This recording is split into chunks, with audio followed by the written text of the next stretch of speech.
참 예수님, 매일 강론을 올리는 집사 파더입니다. 오늘은 2020년 8월 28일 금요일이며 성 아우구스티노 주교학자 기념일입니다. 오늘 일독서는 어제에 이어서 코린토 1서 1장 17절에서 25절의 말씀이 나옵니다. 내용의 이해를 돕기 위해서 10절부터 나오는 코린토 교회의 분열의 내용을 읽어보시기를 권해드립니다. 코린토 공동체에 분열이 일어났다는 이야기를 바오로 사도가 전해 듣습니다. 그리고 그 분열의 이야기를 들어보니 나는 바오로 편이다, 나는 아폴로 편이다, 나는 케파 편이다 하면서 서로의 파벌 싸움이 일어난 것을 알게 됩니다.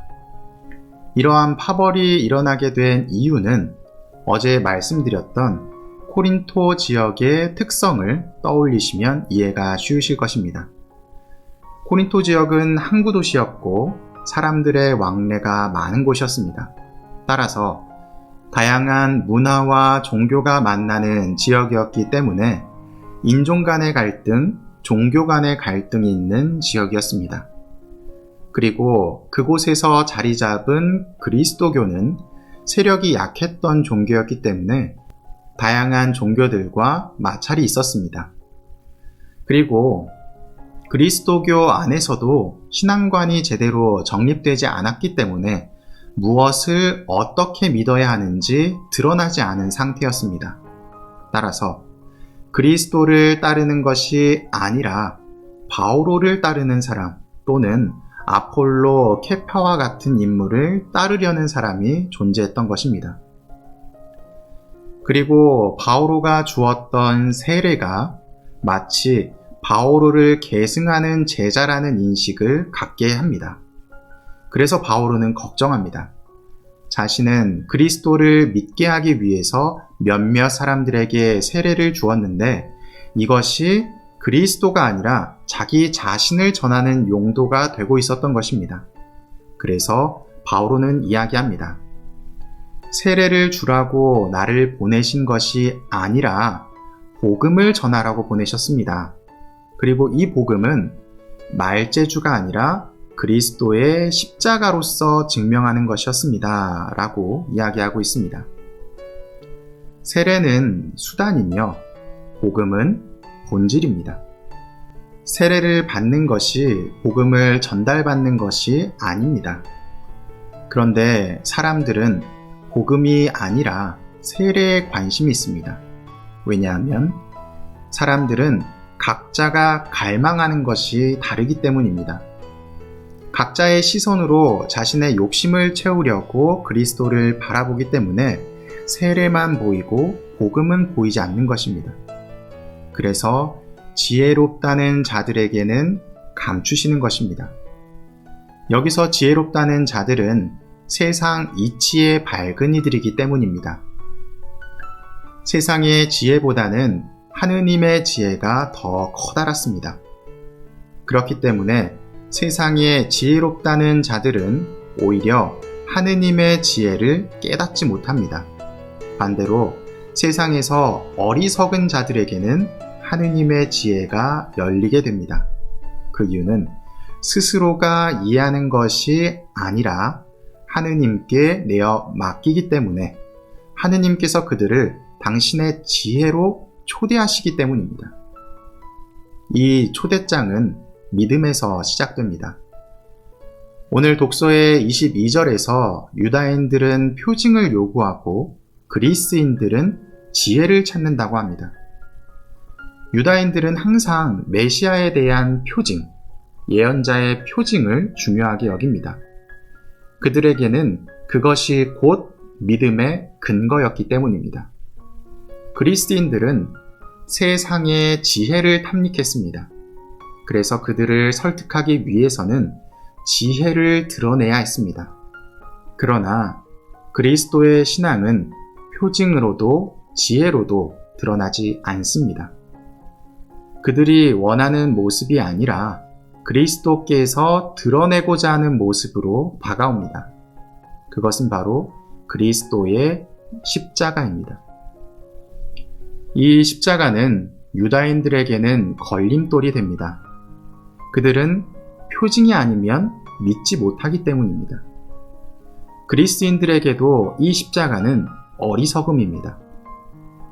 세상적인 지혜와는 반대되는 모습을 보이기 때문입니다.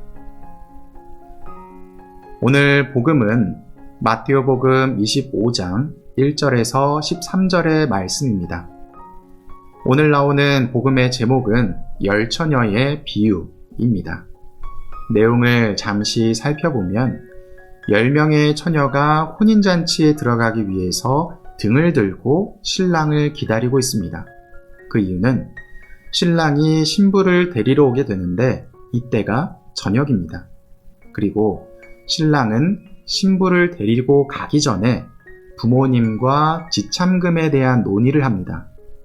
이 논의가 어떻게 되느냐에 따라서 혼인잔치로 신부를 데리고 가는 시간이 정해지게 되는 것입니다. 그래서 언제 어느 때 혼인잔치가 시작되는지 알 수가 없었던 것입니다. 10명의 처녀는 언제 오고 언제 가는지에 대해서 알 수가 없습니다. 다만 저녁에 온다는 것만 알 뿐이죠. 그래서 등을 준비하게 되는데 아마도 등만 준비하지는 않았을 것입니다. 얼마나 걸릴지 모르기 때문에 충분한 기름을 준비하느냐, 하지 않느냐의 차이가 있었을 뿐일 것입니다. 그리고 5명의 처녀는 충분한 기름을 준비하지 못했고 나머지 처녀들은 충분한 기름을 준비하였고 혼인잔치에 들게 됩니다. 이 혼인잔치는 하느님 나라로 표현됩니다. 즉, 하느님 나라에 들어가기 위해서는 충분한 기름을 가진 것처럼 준비가 되어야 합니다. 이것은 어둡기 때문에 등만 준비하는 형식이 아니라 본질을 담아내는 충분한 준비가 되어야 함을 뜻합니다. 등을 활용하기 위한 본질인 기름이 있어야 됨을 뜻합니다. 그래서 늘 깨어 있으며 준비해야 되는 것이죠. 오늘 일독서의 내용은 코린토 공동체에 파벌이 생기게 되는 내용이 나옵니다. 이 파벌에서 중요 쟁점은 그리스도를 따르는, 즉 본질을 생각하는 것이 아니라 형식을 중요하게 생각하는 사람들의 모습을 다루고 있습니다. 이 형식은 바오로가 베푼 세례이고 또 그리스도의 말씀을 전파했던 사람들과 코린토 지역에 뿌리내린 다양한 종교였습니다.